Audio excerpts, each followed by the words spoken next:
बजरंगबली के पुत्र मकरध्वज का रामायण के बाद क्या हुआ था, अर्थात उनके आगे की कहानी क्या है, चलिए इसमें जानते हैं। वाल्मीकि जी ने रामायण में लिखा है कि युद्ध के दौरान रावण की आज्ञा अनुसार अहिरावण राम लक्ष्मण का अपहरण कर उन्हें पातालपुरी ले गया, जिसके बाद रावण के भाई विभीषण ने यह भेद हनुमान जी को समक्ष प्रकट किया कि भगवान राम और लक्ष्मण को कहाँ ले जाया गया है।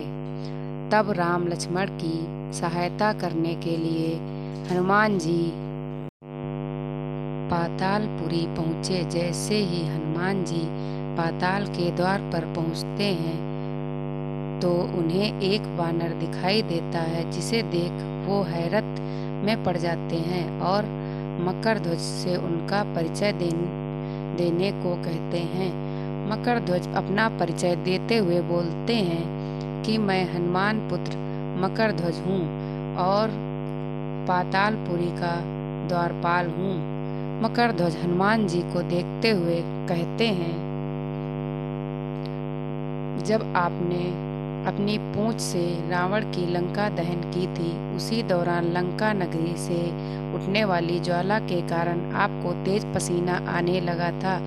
पूंछ में लगी आग को बुझाने के लिए आप समुद्र में पहुंच गए।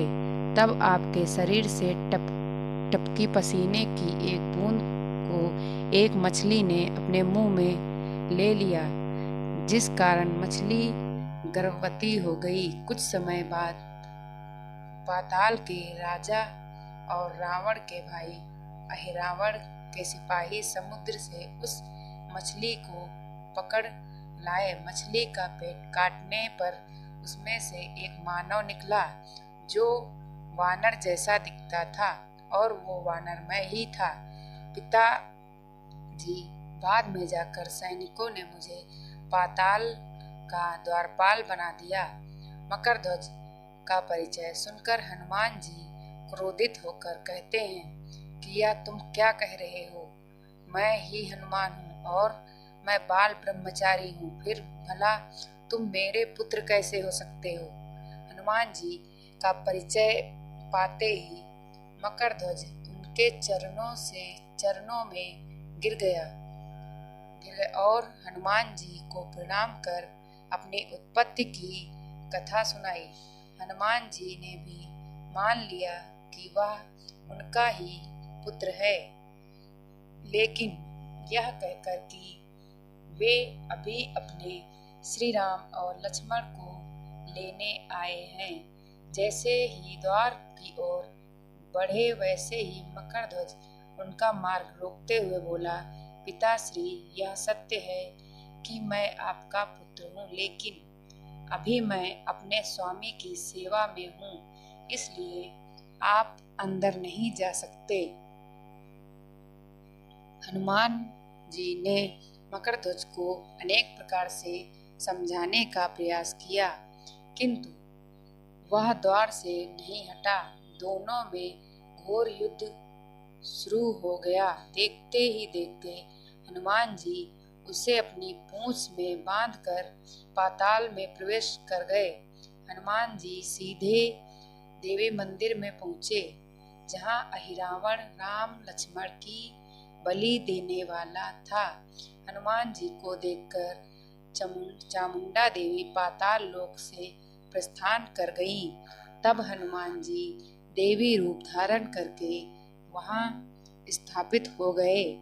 कुछ देर के बाद अहिरावण वहाँ आया और पूजा अर्चना करके जैसे ही उसने राम लक्ष्मण की बलि देने के लिए तलवार उठाई, वैसे ही भयंकर गर्जन करते हुए हनुमान जी प्रकट हो गए और उसी तलवार से अहिरावण का वध कर दिया। उन्होंने राम लक्ष्मण को बंधन मुक्त किया। तब श्री राम ने पूछा, हनुमान, तुम्हारी पूंछ में यह कौन बंधा है? बिल्कुल तुम्हारे समान ही लग रहा है, इसे खोल दो। हनुमान ने मकरध्वज का परिचय देकर उसे बंधन मुक्त कर दिया। मकरध्वज ने श्री राम के समक्ष सिर झुका लिया। तब श्री राम ने मकरध्वज का राज्याभिषेक कर उसे पाताल का राजा घोषित कर दिया और कहा कि भविष्य में वह अपने पिता के समान दूसरों की सेवा करे। यह सुनकर मकरध्वज ने तीनों को प्रणाम किया। तीनों उसे आशीर्वाद देकर वहां से प्रस्थान कर गए। इस प्रकार मकरध्वज हनुमान पुत्र कहलाए।